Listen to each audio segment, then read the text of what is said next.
Recorded live from the mats of Radical MMA in New York City. The Martial Culture Podcast. Your source for in-depth combat sports and martial arts insights with Coach Rene and Matt Peters. Ring the bell and let's get it on. Welcome back to another episode of Martial Culture Podcast. This is a special episode where we're going to answer your questions. More commonly known as I'm going to ask the question, and Renee's going to answer the question, and I'm going to throw in a joke every now and then. Renee, yes. Welcome back to the studio. It feels like I never left. Well, you did leave for a little bit. We won't talk about that. Let's get right into the questions. Nobody cares about our banter on this point, but first question up, what is the difference between Gracie Jiu-Jitsu and Brazilian Jiu-Jitsu? Yeah, and you can even expand that. And what's the difference between Gracie Jiu-Jitsu, Brazilian Jiu-Jitsu, and Japanese Jiu-Jitsu? Right? So, like, hey, what's Jiu-Jitsu? Why can't we just have Jiu-Jitsu? Yeah, that's actually a good point, because a lot of people are calling Jiu-Jitsu. Shenji Baro is a very famous Jiu-Jitsu guy. He's like, we should just call it Jiu-Jitsu now because it's just Jiu-Jitsu. But that is not really true, because not all Jiu-Jitsu is the same. Now, let's talk the definition of Jiu-Jitsu. And the word Jiu-Jitsu is actually very new. It is a 19th century word that did not exist historically. Historically, the Japanese martial arts styles were called like Heiho, or which is like warrior way or something like that, fighting way. And it was one of them would be, in this warrior way, you'd learn how to use a sword. You'd learn how to shoot a bow and arrow, even ride a horse, shoot a gun, actually, a rifle kind of things, ancient rifle. Then you'd have these styles that would hand-to-hand combat as well. So a lot of them, sometimes they would call them taijutsu or kugosoku, which is a name of combat, Japanese hand-to-hand combat in armor. So they had a lot of these words. Yawara, which is basically the first character of jiu-jitsu. The first character of jiu-jitsu means softness, and that's also read as yawara, which means like pliancy, but basically it's another word of saying just grappling, kind of grappling. And if you look at historically Japan, the country was divided into hundreds and hundreds of little fiefs. Like there was lords here, just like ancient, Europe. I think it's very similar to look at Germany, where Germany was all these different little small states, and then they kind of, or even Italy was like that at one point. Japan was balkanized into all these different states. So if you're a lord, well, guess what? Every lord had a man-at-arms and martial arts instructors to teach their samurai how to fight, of course.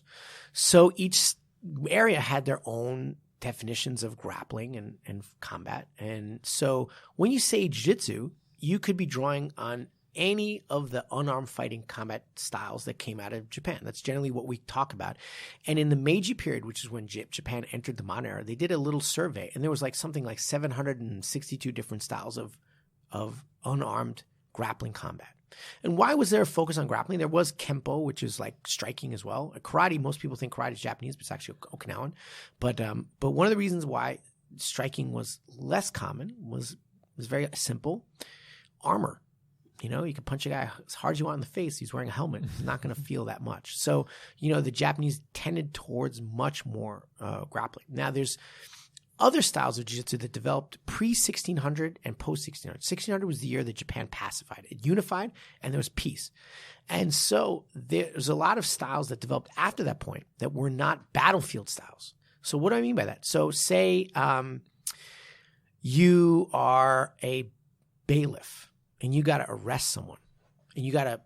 And the interesting, Japanese had a legal code, which was not innocent until proven guilty, but it kind of, in terms of result, was the same way. What it meant was, if I arrest you and I am a commoner, I don't have the right to kill you unless someone higher up says so, right? And then even samurai have this thing called kiriste, which is like a samurai could just, if you disrespected him, he could just kill you right on the street. It's actually not really true. So basically, if you killed someone, you had to let the Lord know why you killed them. You couldn't just kill them. But it was for another reason. It's basically every peasant was a laborer that made money. So you can't kill his money. So, it wasn't for a good, justice reason. It was just for pure economics, right? Like, you're killing my peasant. I can't grow rice. I can't make money. I can't make money. I can't eat, So a lot of these bailiff arts were arresting arts where I could immobilize you and then take you for justice. And so, or there were a lot of places where Japanese would have to put their sword aside, like an emperor's residence or something like that. And then they would have bodyguards who would be like, well, I can't have a sword here because it's shoguns or emperor's residence. So I can't have a sword here, so I have to find some unarmed way of fighting. So these bodyguard arts or bailiff arts developed post-16th century, and they were not necessarily designed for the battlefield, but they're still jiu-jitsu. There's still this grappling tradition. And so you have all these different styles. So 700 and something, right? Come the modern era, Jigoro Kano comes and he says, well, and this is very important, and martial arts hate to hear this, but it is a fact. Not all martial arts are created equal. There's some martial arts that are just really, really good, and some martial arts that are not as well developed. It's just a fact. It's a fact. Like, some people are really good writers and some are not. Like not everybody's Stephen King, so there are certain martial arts that are technically not as advanced as others. And that's a hard pill for a lot of people to swallow, especially on the lower end. You don't want to be told that, but it's true. It's true. They're just not as effective for whatever they're designed for. Right.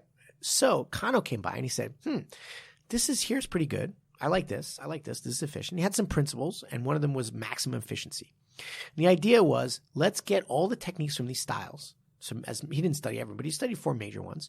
And he said, let me take these techniques, and if they're conform to my concept of maximum efficiency, then we'll add it to our curriculum. If it doesn't, then I'll get rid of it. So he pruned the different styles and said, okay, this is good, this is bad, this is good, this is bad. And he created judo. And judo originally had a very combative context, but it was also cultural in that he wanted to modernize the traditional arts, but bring them into the more modern era, and said, okay, so we'll have a sportive competition too. We'll still keep the fighting element, but we'll have the sportive competition, and we'll have some sort of physical culture that was really big in the 19th century. Boxing was part of that. Wrestling was part of that. We have a physical culture. The Olympics grew out of that. Physical culture for the modern times. And judo came out of that. And then, so judo came from Japanese jiu-jitsu. Also, Japanese jiu-jitsu went around the world. Some practitioners lost their jobs when samurais got, that samurai system was overturned. So some of them went abroad and became like pro wrestlers, funny enough. Like there's one guy in England, another guy here. People went all around. And one of them was from judo, but his name was Maeda. And he went to America, to New York. And we talk about this in one podcast where MMA's actually started here in New York, where Maeda fought a guy named Butcher Boy in the very first of his recorded mixed style fights of jiu-jitsu versus another art. And the art that Butcher Boy had was catch wrestling, I believe. But I don't think he was a boxer. Sounds like it. Yeah. Butcher Boy. Butcher Boy, right. But you never know what he was, right? Anyway, it was a recorded fight up in the Catskills. And then he became a prize fighter. He moved down to Brazil, and he taught the Gracies. And so originally the Gracie family, had this lineage of Japanese jiu-jitsu to judo to them. And they called it Gracie Jiu-Jitsu because they tweaked it a little bit. And people say that there's no difference between Gracie Jiu-Jitsu and judo. And that is not true. There's a lot of differences. And I can say in Japan, there was a strong ground tradition. And that was created mostly by some of these jiu-jitsu guys who moved into judo. But they kept their techniques. They were accepted, and they kept their techniques. And a lot of those were ground fighting techniques. And the ground fighting techniques are actually mostly not battlefield. They're post-16th century bailiff techniques, or, Japanese live on the floor. So if you get or used to, the Japanese culture, they didn't have chairs. So if you get assassinated or attacked while you're eating, while you're working, while you're reading a book, I don't know, whatever, you're sitting on the floor. So obviously ground fighting will be a strong part of what you need to know to defend yourself, because you can't stand. Also, traditional Japanese rooms, the ceiling is not as high as American ceilings, right? So sometimes you couldn't even stand completely upright and swing a sword. So like there would just not enough room to swing a sword because the room is just a little bit more, you're living on the floor. It doesn't have to be so tall. So these grappling arts developed there, where it was a lot of wrestling on the floor, and that was that tradition. And that tradition went into judo, and then that tradition was also carried on to Brazilian jiu-jitsu. And they found, and especially Maeda found, that he said a lot of people don't understand the ins and outs of ground fighting in the West. Now they wrestled, but they didn't understand the techniques that Japanese had developed on the ground because they're very sophisticated. And he's like, let me really focus on this element because it gives me a huge advantage over the American wrestlers. So if you're a wrestler, maybe you can take me down, but you take me down, I can arm lock you or triangle choke you or, or flip you or something, leg lock you from the bottom from being on my back. And this was a new concept. Not saying it never existed, but the systems that the Japanese developed did not exist in the same way. And the Maeda took that and the Gracies took that and developed that further. And that is true. Now, the other thing the Gracies did was because there was no sport jiu-jitsu competitions, there's no sport judo, they really focused on mixed style fights, just like Maeda did. So you're a karate guy. I'm a jiu-jitsu guy. Let's go. You're a boxer. This is what was mostly capoeira and boxing that they fought in the beginning, and then it became luta libre. But the first fights were against boxers and capoeiristas, who were strikers. And then what they do, they take them down, and then they choke them out. Like pretty simple. And the same thing with wrestlers. The wrestlers would take them down. They'd go to guard, and then they'd play possum. They'd let the wrestler, because most of these wrestler guys were very strong and very, very agile and very aggressive. They'd let them tire themselves out. Then they'd go. And that was a very interesting thing because you just don't see that kind of thing in judo where there's a systemic understanding of trying to tire the guy out by playing possum, And that was really strongly Gracie Jiu-Jitsu. So one, it was very oriented to self-defense and mixed style fights.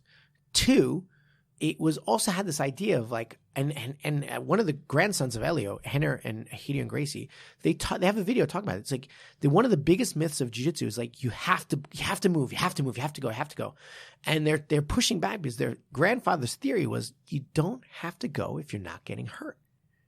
You don't have to move. If you're not getting hurt, just hang out there. Let the guy tire himself out. You don't have to do anything. And I know one podcast I talk about this is like a Fabian strategy, whereas General Fabian was the guy who defeated Hannibal. And Hannibal was way too strong in the field.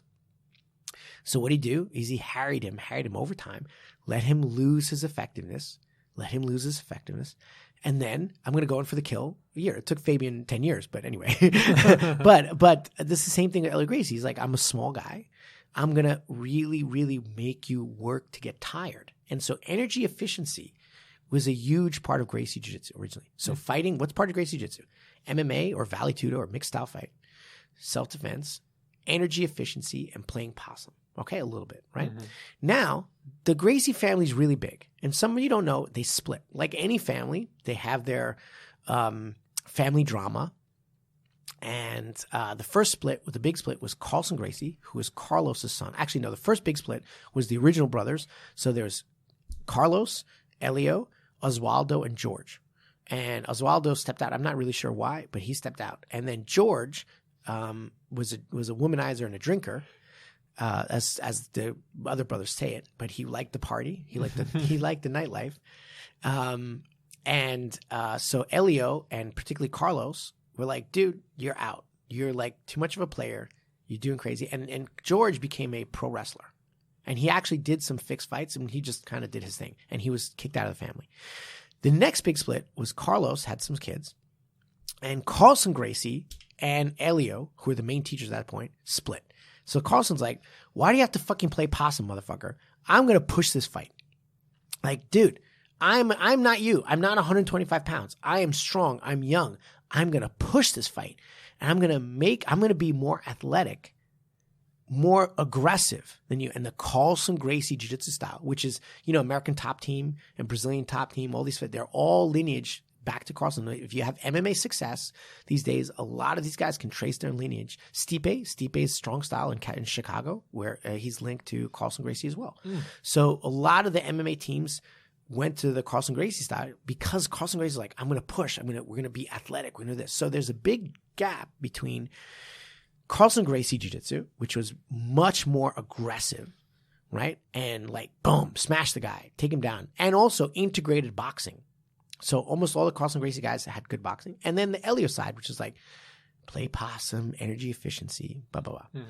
Now there's a third side in the middle that started. And there was a guy. Are you getting bored yet? I'm losing. I need a chart. I need to make a graph or something. So basically it goes, let's recap. Japanese Jiu-Jitsu becomes Judo. Judo becomes Brazilian Jiu-Jitsu, right? But it becomes Gracie Jiu-Jitsu. Now, Gracie Jiu-Jitsu becoming Brazilian Jiu-Jitsu. How did that happen? Two sides of the family, Carlson Gracie and Elio. Still MMA oriented, but Elio Gracie's style was more energy efficient and more like play possum. Carlos Gracie was more aggressive, smashed the guy, and definitely was starting to integrate more of the MMA components we know today, meaning striking and grappling more. Now, there's the middle side. Now, I don't know the dynamics of the Gracie family, and they're very interesting in terms of how many kids they have, and their way they address procreation is sometimes problematic. Let's say that. But Carlos Gracie. Hold on. What does that mean? Well, I'll explain. Carlos Catholics? Gracie. Yes, basically. Carlos Gracie has a whole lot of kids from a whole lot of different mothers, and so does Elio, right? So they're like, we will make a clan of fighters, kind of, right? And but anyway, that's a little short simplification. But so Carlos had one son, Holz, or Holish, right? And Hollis Gracie was basically considered the most talented of anybody in the family. And they look back and they created a dynasty. The kid was amazing. He was also a thrill seeker, but he was on good terms with both sides of the family because he was Carlos's son. But guess what? He was not welcome in his home, so he got adopted by Elio because he was the son of a mistress or something, and the original wife doesn't want him there. Just, right? Soap opera. It is. Oh my God. You have no idea. The Gracie family is this huge soap opera. Huge. And this is not talking trash to Gracie's, I'll admit this. Sounds a little bit like a cult too. Yeah, there's, like you talk about all martial arts have a little bit of a cult element too, But definitely Elio Gracie was a little bit more like grounded, and Carlos is more, you can tell from his book, he made very weird spiritual claims. He was very, he was a very interesting, like 60s hippie crystals kind of thinker. Like obviously not the 60s he lived in, but he's very believed in spirituality and meant, this kind of like 1920s spirituality that came out, like Harry Houdini got involved in that. And anyway, whatever. So there's three sides of the family. Carlson Gracie split from Elio, and they have their own style, right? But they weren't like completely hating each other, but they were split. They had different academies. They trained different ways, but still the same idea of self-defense, vale tudo. Boom. Now, Holz Gracie was on good terms on both sides. And so basically he was the bridge between, because he was raised by Elio, but son of Carlos. So he was the bridge between two and created his own little academy and created some incredibly well-trained guys there. And that academy eventually became Gracie Barra. And Gracie Barra probably don't know, but there's everywhere. There's like jiu-jitsu. If you know any town anywhere, there's probably Gracie Barra now. It's like McDonald's, right? So, but he created this school which eventually became called Gracie Barra, but he passed away. But he was a very, very innovative thinker. He brought wrestling into it. He actually brought the triangle choke into jiu-jitsu, or was one of the premier to develop the triangle choke system. And then originally, and the Gracies do admit this, for all those judo guys out there, all the Gracies admit that they learned the triangle choke from a judo book. They all admit it. So the idea that Gracies are like, we don't admit that they're from judo, I've heard from the source that they said, no, we learned the triangle choke from a book. But that doesn't mean that they're doing the same thing as judo. They learned the triangle choke and they took it and they turned it to another level. So he created all these different games and, great teacher, great competitor, truly inspirational person. Renzo Gracie, you're familiar with Renzo Gracie, was one of the first people to train him. You go anywhere, Holz Gracie's marks are on everybody. He trained Rickson Gracie, who's Elio's son, but obviously he trained with him because he was his brother and raised with him. And Rickson talks about the day that he felt that he was as good as Holz, which was a very sad, bittersweet moment for him because Holz was the best guy in the family, and it was this time he's like, wow, now I'm better than my teacher, which happens to every student, at a certain point. But he talks about that, but he was basically very, very trained by Holz.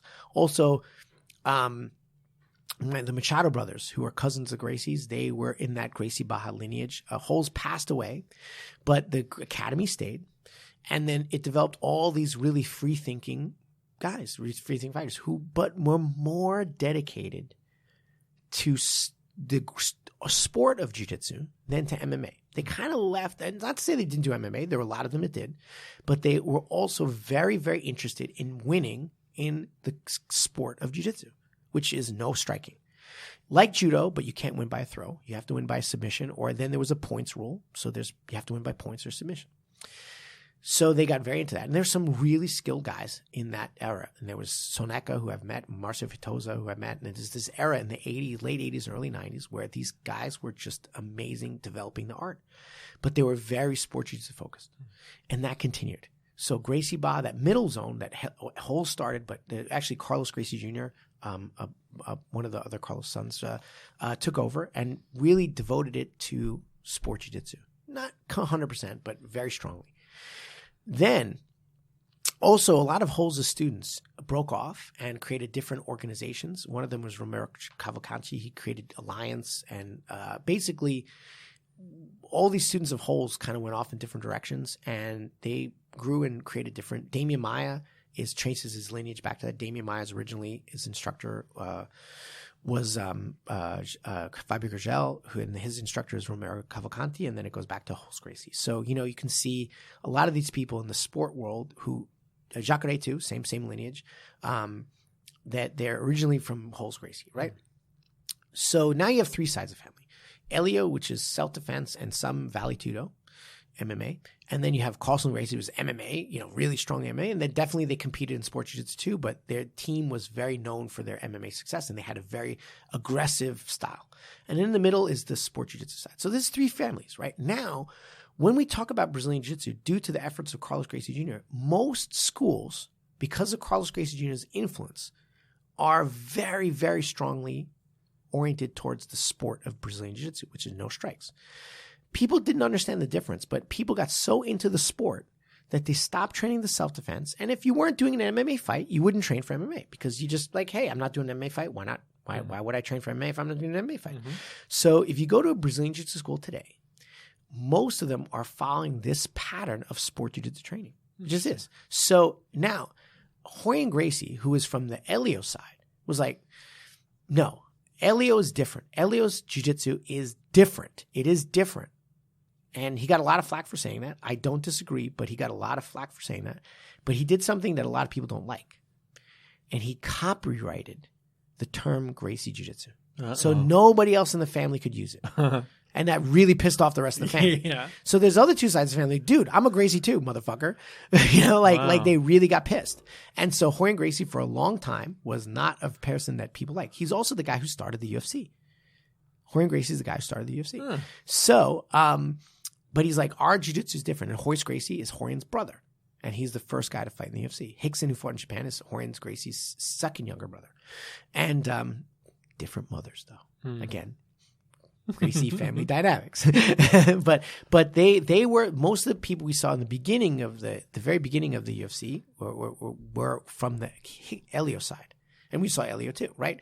And then you saw Hickson and Hickson's brother Hoyler, and they were again from the Elio side.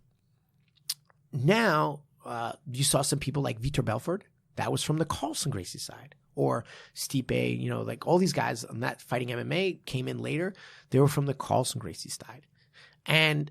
But those people took a back seat now to the middle side. Now, the middle side couldn't use the term Gracie Jiu-Jitsu because it was trademarked. So what they did is they started calling it Brazilian Jiu-Jitsu instead of Gracie. Oh, interesting. Because they were not allowed. That has actually been thrown out of court. So right now you see a lot of people coming back to using the word Gracie Jiu-Jitsu, but it's a good shorthand that Brazilian Jiu-Jitsu is more sport-based. And Gracie Jiu-Jitsu is either more self-defense based, and Carlson Gracie is a little more MMA based. However, even if you go to any of the other sides of the family, right now, sport Jiu-Jitsu is so big that it has infected even the schools that purport to teach self-defense, right? They still have a very strong sport Jiu-Jitsu curriculum because everybody wants to do it, and it's not MMA. And so the only places that I feel that are really staying true to either the Carlson side or to the Elio side are the places that are either like Gracie Academy is one, it's the home headquarters, where they're really making you do the self-defense, or MMA schools where they're actually making you train for MMA. And so if you go to most Brazilian Jiu-Jitsu schools today, or Gracie Jiu-Jitsu schools, any school, and you're going to be learning a sport variation, which is not unlike the sport of judo. No punches, no kicks, no headbutting, no hair pulling, no eye gouging, nothing like that. Just a nice, playing around in wrestling like a sport. And that's great. But the problem with that is it doesn't prepare you completely for combat. Now, of course, any art that has full contact, meaning you can do anything you want to me and I can do anything you want to in terms of strength. Like I can stop you with all my strength within these rules to stop to do what I want. Anything that trains in that 100% I can effort, sparring modality, even if it has a lot of rules, will have some level of reality, some level. But the percentage is the question. What's the percentage level of reality? That's the question. And I want to talk about that in another question, which we can ask in another segment. How much reality do you have? And the thing is, Brazilian Jiu-Jitsu, as it's practiced in the sport element, has some reality to combat, of course, but limited. The Carlson and Elio sides have much more reality to combat. Now, of course, are they, sparring with, knives every day? No. Or chainsaws or machine guns? No. But because they train much more in a combative modality, they're more prepared for combat. When you're training in a sport modality, you're going to be more prepared for the sport and the dynamics of that. But there's a good counter argument, which is true. It said, well, the top guys, you think the top guys in the sport of jiu-jitsu, the very top guys in the sport of jiu-jitsu couldn't defend themselves? In a street? Well, it depends on the circumstance. I would say the top guys in any sport, including football, probably have a good defend themselves because guess what? They're freaking great athletes. They are great athletes, and great athletes can defend themselves, generally speaking. However, what about the guys who are not great athletes? What about not the top? What are we looking at the bottom? What are you teaching the guy at the bottom of the barrel to help him on the street? That's the question. Also, when those top guys go up against top guys in MMA, they don't always do so well. And you can see that with Jacare, who's amazing, but there's certain positions that are very exposed in sport jiu-jitsu to strikes that he has tried and failed miserably.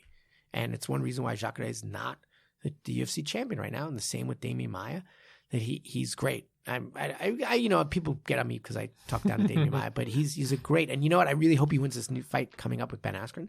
And I'm a huge fan, but he has some things he does in his game that need to be, changed. And that's not talk trash. Poor Damian Maia. I have a hard question for you now. Okay. You have 30 seconds or less to answer this question. Yes, go ahead. What's the difference between Gracie Jiu-Jitsu and Brazilian Jiu-Jitsu? Orientation towards fighting. Okay. Beautiful. Yeah. Orientation towards fighting versus sport. Cool. And then the other one is legal. Like, hey, they got sued and you can't use the name Gracie. Yeah. So I couldn't open a Gracie Jiu-Jitsu gym or Gracie. You couldn't. You couldn't. No, actually, you probably can now because it's been thrown out. What if I spell it different? Yeah. Like Gracie EY. Grace. I'll get the stupid people to join my gym. Yeah, it's always funny like that because sometimes, like, not with Gracie Jiu-Jitsu, but you can see the word jiu-jitsu can be spelled many different ways. And when there was a boom, a lot of people who came from the Japanese jiu-jitsu tradition started to saying, yeah, we do jiu-jitsu. They just got rid of the word Japanese and people thought it was the same. So they thought, oh, jiu-jitsu, jiu-jitsu, jiu-jitsu.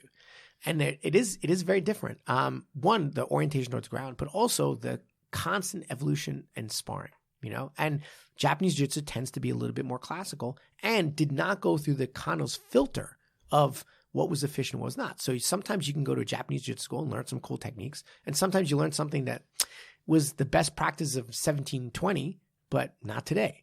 Like it's just like, we learned something better. We should do that.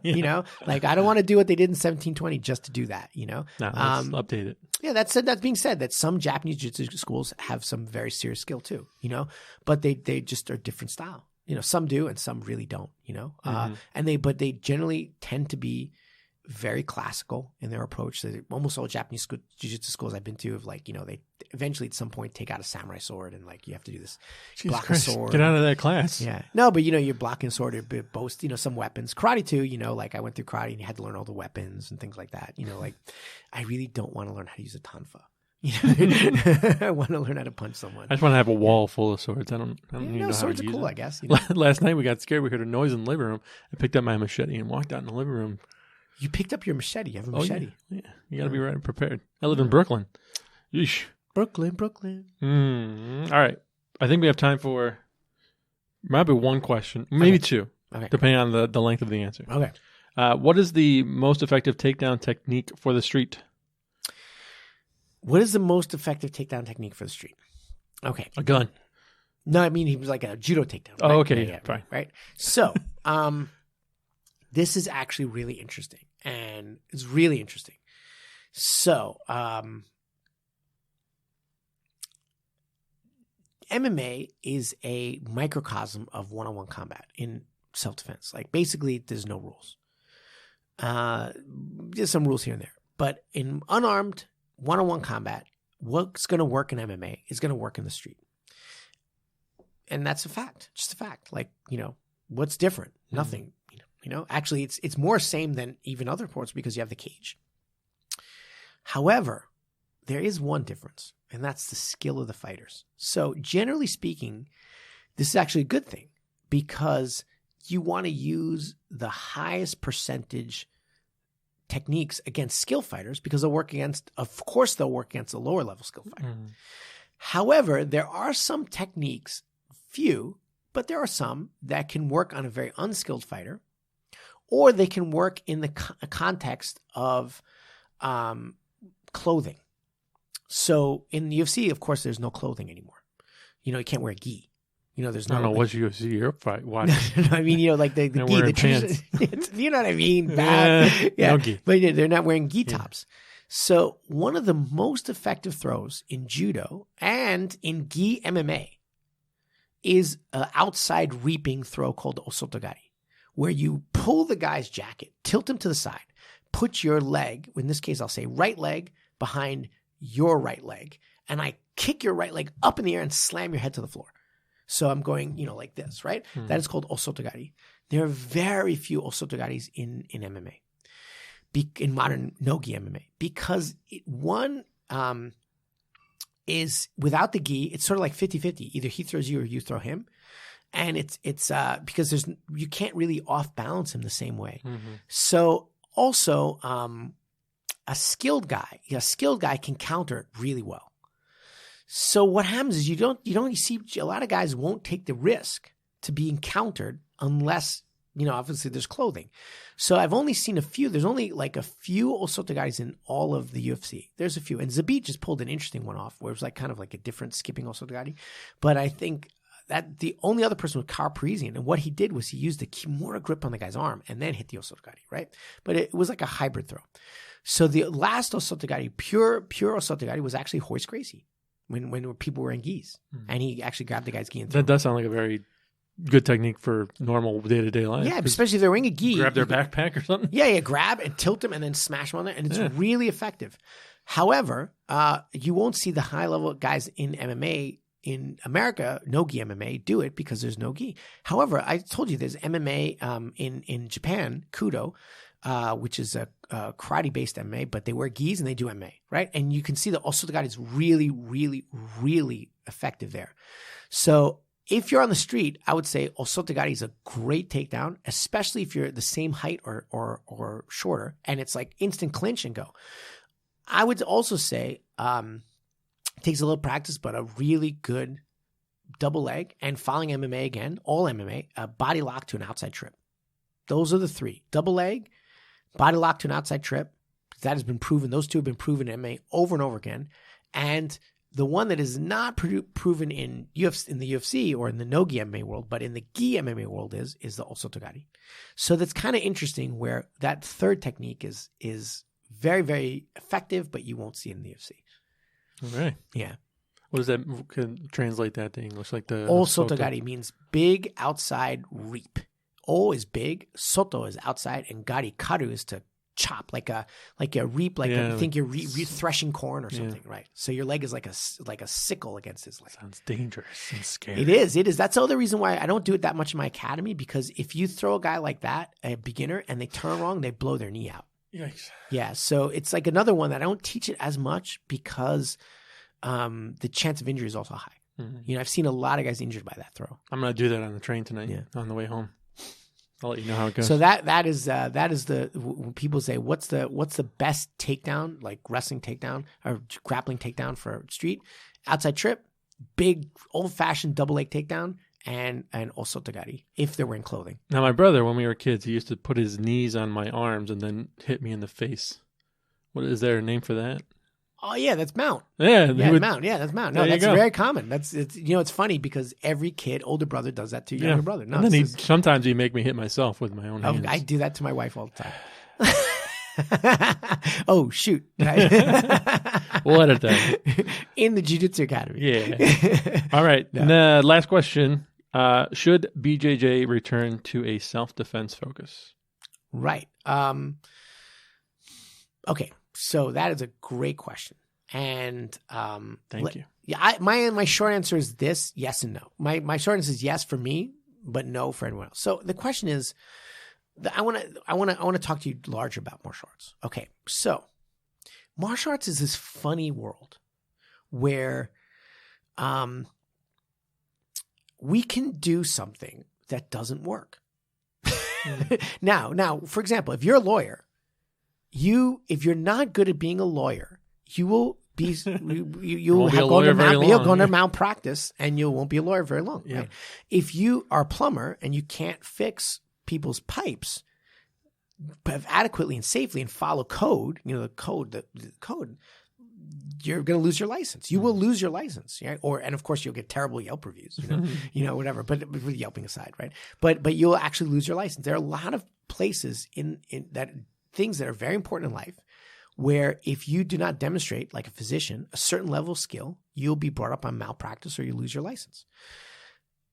In America, martial arts is not like that. We can do, but let's put aside a license. There are so many people who teach martial arts that don't work. Now, so for example, if I'm a plumber and I say I'm going to plumb, even if I'm the worst plumber, I'll eventually fix your pipes at some level. Like I'll fix your, but if you're doing Tai Chi, right? I'm teaching martial arts, but there's no combat element, martial arts, but we've gotten rid of the martial. So it's a very interesting, and I'm not putting a judgment here because the martial arts world is very large and it's filled with people who are concentrating on the art side or the cards. Have you ever heard of Ki Aikido? You've heard of Aikido, right? Mm-hmm.